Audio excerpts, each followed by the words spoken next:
Good.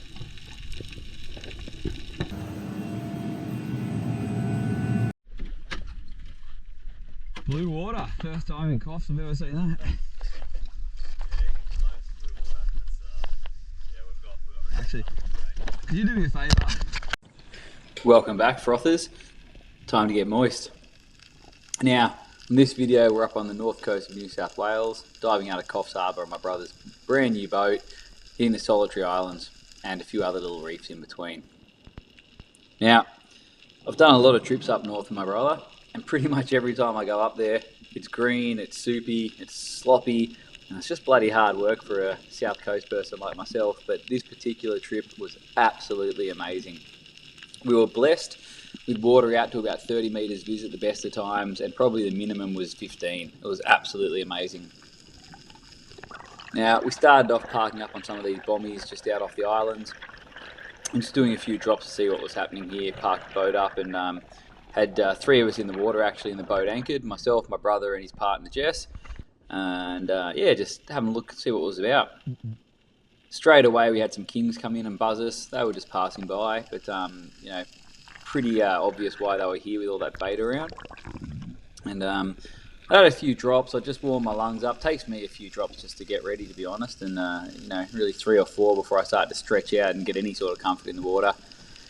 And found a really fishy little hole here. I was super keen on a mangrove jack, and that was the goal of my trip here. Alas, spoiler alert, it wasn't to be for myself. But I dropped down here and, you know, heaps of life, heaps of fish, and, you know, there was definitely going to be something to shoot. And there was a couple of like exo-sized goatfish. And whilst they're not exotic for me, they're bloody delicious. And I just couldn't help myself. So, pinged this one straight in the head. And it's always nice just to, you know, get your eye in and make sure things are working well before a proper fish comes along. So I don't mind plugging a fish like this, you know, but I am going to eat it. So, you know, this is a fish that I really love to eat and happy to put a shot into it. Anyway, the boat was parked a fair way away, so I had to get this thing in, get a quick icky into it, slit the gills, bleed it out, and then swim it back to the boat. Got it straight onto ice, and then, you know, I'd swim back out and meet up with Jess and Kane, and we'd do a few more drops.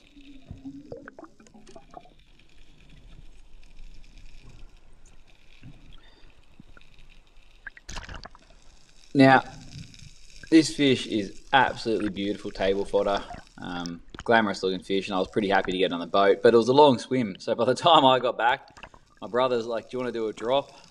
He's obviously looking after me. He's a better diver than me, and it's his local, and he wanted to put me on the fish. But I was pretty puffed, and I knew that the bottom time would be terrible from all the swimming, so I told him to do a couple. Anyway, he goes down on this beautiful bit of terrain here, and it looked great. You could see the reef edge, and I saw these 3 jacks just swimming in. I knew exactly what they were, and also knew that he had to shoot them and not leave them for me. So whilst I was super stoked for him, there was a little bit of disappointment because this was the one fish I did want to get on this trip. I knew exactly what that was. I was watching that whole thing. Yeah. Damn it. That was holding up for us. But hey, I was bloody stoked for him. These things are delicious. Absolutely one of my favourite eating fish. It was a good size. Goat was also a stonker. It was good to get that in the esky as well. As the day progressed, and our lungs stretched out and we were feeling more comfortable, we just headed further afield. And the conditions just got better and better. Now, this water here is unbelievable. I jump in, we're in nearly 30 metres of water here. It's over 25 and I can see bottom. And geez, this is the best water I've ever dived in. And I was just over the moon. And then the goal here was to swim in. There's a couple of ledges, probably around the 10 or 11 metre mark, and then it drops right off down to near 20 metres. And I kind of missed this drop. I'd planned on going over the other side of the ledge, but it was my first time here, and I just timed it wrong. I've ended up right on the top of this edge. I was going to sneak in and then drop over the face of it and head down, but this lovely kingfish just came in. I could not help myself. As it swam away, I just gave the bands a quick pluck, and it brought it back in. I was pretty sure Put a good shot on this fish. But the slow-mo shows otherwise, and it was just a little bit low. Now, personally, I didn't need to watch the slow-mo footage because as soon as I hit this fish, string just started ripping off the gun. And as this ledge peeled off to about 20 metres, it was a really bit of chaos here for a second. I was swimming up trying to pull it was swimming down trying to pull me, and I just had to let line go. I'm in a lot of wash here. I can't really see what's going on. This fish is dragging me around. I'm trying to hold on to it. My brother, he just goes straight down onto this fish. And I can see him eyeballing it, so I think his intent was to let me play it out here. But he's smart enough to see that I put a pretty terrible shot in it, and he just puts this absolute stone shot into it. I mean, from underneath the jaw, straight into the back of the head, and it's absolutely lights out, instantaneous. You can't get a better second shot than this. Up comes the kingy, and up comes my brother.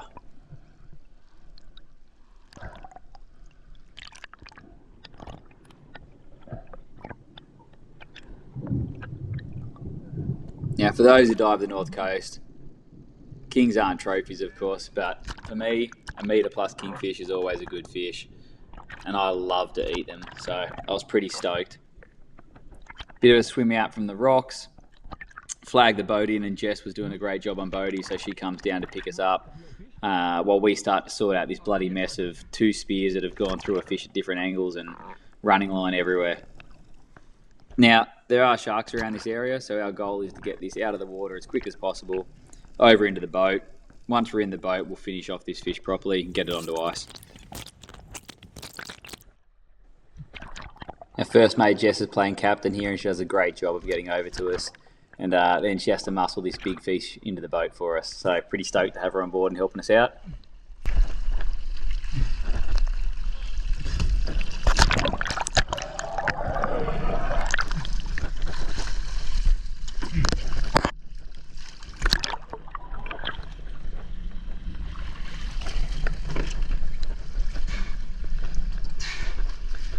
Fuck.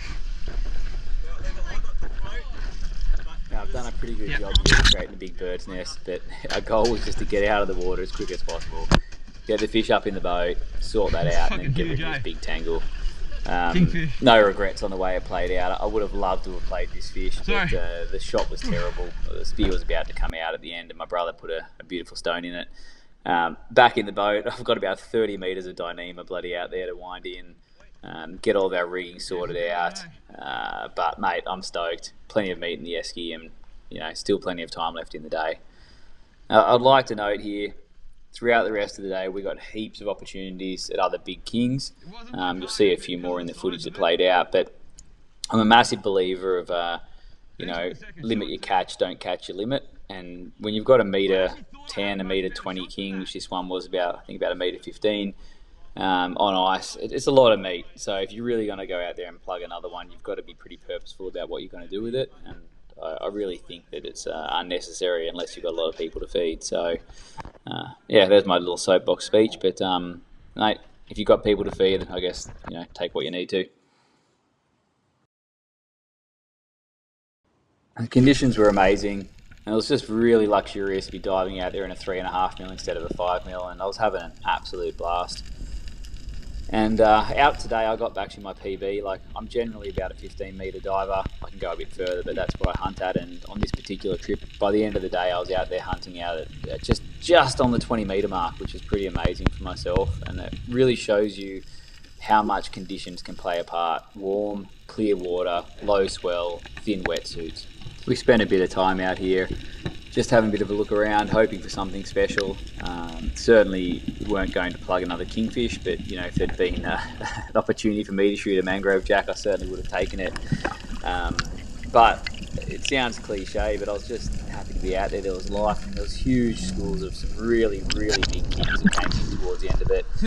We saw a few more at another spot as well.